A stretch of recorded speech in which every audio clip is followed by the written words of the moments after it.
একজন ছেলে যখন পর্নোগ্রাফি দেখা অভ্যস্ত হয়ে যায়, সে বিয়ের পরেও দেখে। অনেক ভাই আমাদেরকে বলে, হুজুর মনে তো করছিলাম বিয়ে করলে মনে হয় যৌবন ঠিক হয়ে যায়, হুজুর দেখি বিয়ের পরে পর্নোগ্রাফি দেখা আরো বেড়ে গেছে। একটা সন্তান যখন বালেগা হবে, সে কোনো নারী, সে কোনোদিন কোনো পুরুষের ছোঁয়া পায়নি, সে কোনোদিন কোনো পুরুষের সাথে চ্যাটিং করেনি, সে পুরুষের চিত্র দেখেনি।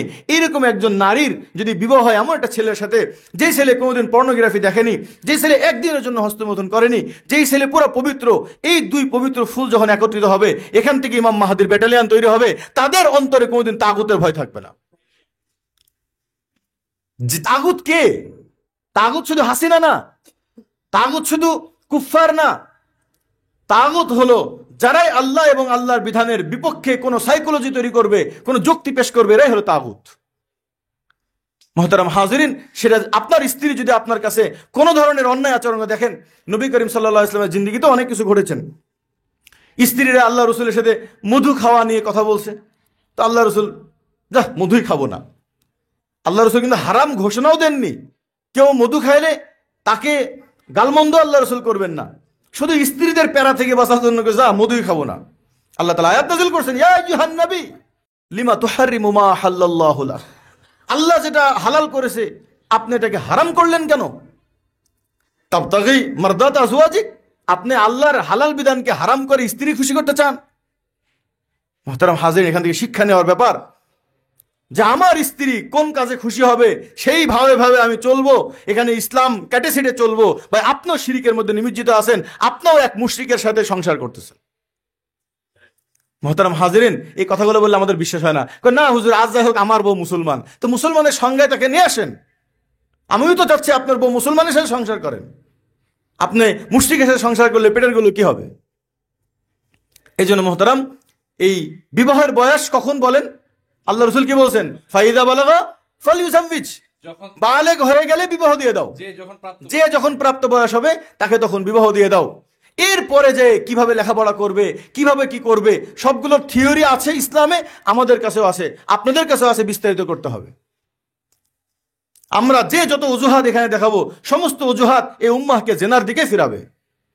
একজন ছেলে যখন পর্নোগ্রাফি দেখা অভ্যস্ত হয়ে যায়, সে বিয়ের পরেও দেখে। অনেক ভাই আমাদেরকে বলে, হুজুর মনে তো করছিলাম বিয়ে করলে মনে হয় যৌবন ঠিক হয়ে যায়, হুজুর দেখি বিয়ের পরে পর্নোগ্রাফি দেখা আরো বেড়ে গেছে। ভাই কারণটা কি? ভাই আগে দেখা অভ্যাস ছিল, এখন বউকে খুলে দেখি যে বউ এরকম না, বাঙালি বাঙালি লাগে, এই জন্য আবার আগেরটা ভাল লাগে। এই জন্য বাইরের থেকে পর্নোগ্রাফি দেখি, শরীরে চাহিদা হয়, এরপরে যে বউর কাছে যাই। বলেন, স্ত্রীর কাছে থাকা অবস্থায় পৃথিবীর অন্য কোন নারীকে কল্পনা করলেও জেনার গুনাহ হয়। অনেকেই আছে যে আমাদের কিভাবে বলছে, সামনে এক্স চালাচ্ছে আর স্বামী স্ত্রী ওটাকে দেখে দেখে নিজেরা কি করতেছে, সহবাস করতেছে। বিলকুল হারাম। আমরা নারীদের সাথেও অনেক হারাম কাজ করি, নিজের স্ত্রী, হালাল স্ত্রীর সাথেও আমরা অনেক সময় হারামে লিপ্ত হয়ে যাই। ওই যে বাহ্যিক কিছু দেখে তো স্ত্রীকে তোর লাইট নিবাই দেয়, এখন কল্পনা করে আমি ওই নায়িকা নিয়ে আসি, বা ওই যে আমি যাকে দেখছিলাম সে নিয়ে আছে, তো সেই স্ত্রীর সাথে থেকেও কি করতেছে, জিনার গুনাহ করতেছে। এই জন্য আপনার ছেলেকে আপনি পর্নোগ্রাফি দেখায়েন না। হুজুর এই জন্য তো অ্যান্ড্রয়েড সেট রাখেনি। ভাই, আপনি অ্যান্ড্রয়েড সেট আপনারটা দিলেন না, আপনার ছেলের বন্ধু নাই, আপনার ছেলের সাইবার নাই, তো আপনার ছেলেকে বাঁচাইতে হবে কিভাবে? আপনার মেয়েকে বাঁচাবেন কিভাবে? বাস কোনো কথা নাই, বালেগ হয়ে যাবে, তার জন্য হালাল সঙ্গীর ব্যবস্থা করে দেন, সে দেখবেন এগুলোতে আর যাবে না। আপনার মেয়েকে বালেগ হওয়ার সাথে সাথে জামাইয়ের কাছে দিয়ে দেন, দেখবেন সে মাহফুজ হয়ে যাবে। মুহতারাম হাজিরিন, একটা সন্তান যখন বালেগা হবে, সে কোনো নারী, সে কোনোদিন কোনো পুরুষের ছোঁয়া পায়নি, সে কোনোদিন কোনো পুরুষের সাথে চ্যাটিং করেনি, সে পুরুষের চিত্র দেখেনি। এইরকম একজন নারীর যদি বিবাহ হয় এমন একটা ছেলের সাথে, যে ছেলে কোনোদিন পর্নোগ্রাফি দেখেনি, যে ছেলে একদিনের জন্য হস্তমৈথুন করেনি, যেই ছেলে পুরো পবিত্র, এই দুই পবিত্র ফুল যখন একত্রিত হবে, এখান থেকে ইমাম মাহাদির ব্যাটালিয়ন তৈরি হবে। তাদের অন্তরে কোনোদিন তাগুতের ভয় থাকবে না।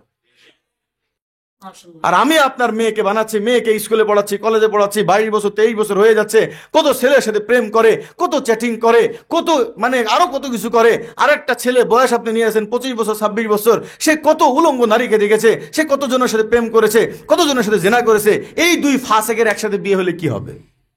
যা হবার তাই হচ্ছে। মুখে দাড়ি, তারপর তাসলিমার পক্ষে নিয়েছে।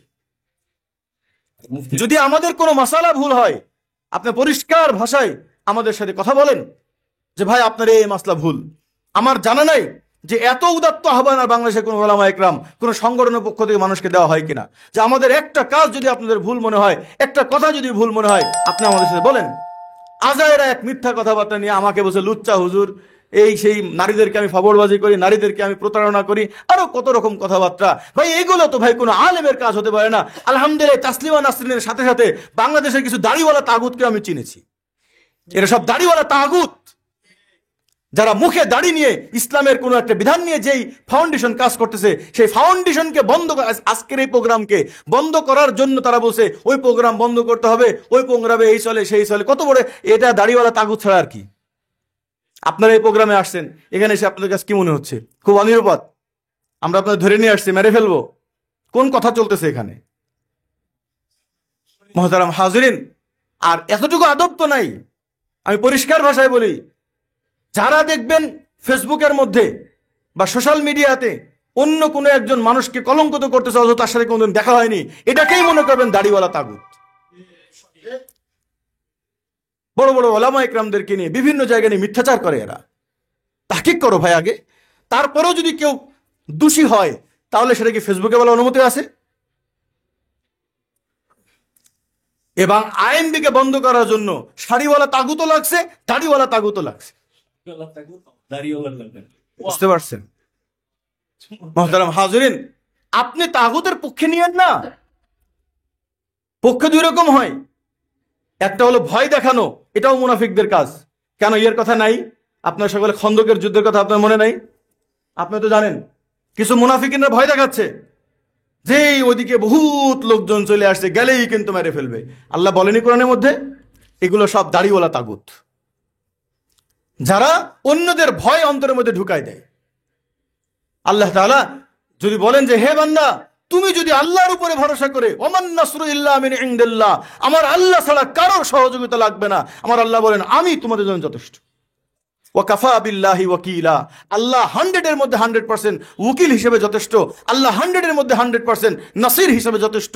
আলাইসাল্লাহু বিকাফিন আবদা, আমার আল্লাহ বলেন যে আমি কি আমার বান্দার জন্য যথেষ্ট নাই? এখানে অন্য কোনো সাপোর্ট লাগবে না।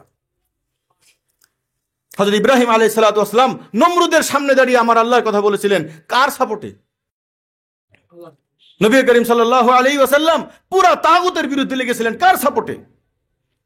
ওয়াকাইয়িম মিন নাবিয়্যিন কাতালা মাআহু রিব্বিয়ুন, তারা যে কষ্ট পায়নি এমন না। আপনি বলবেন যে হুজুর সাপোর্ট না থাকলে সমস্যা। এই সমস্যা আমার নবীজি বুঝেছিলেন। আমার নবীজি সাহাবা একরাম আল্লাহর সাপোর্ট ছাড়া পৃথিবীর কোনো সাপোর্টকে এই জায়গায় বসায়নি।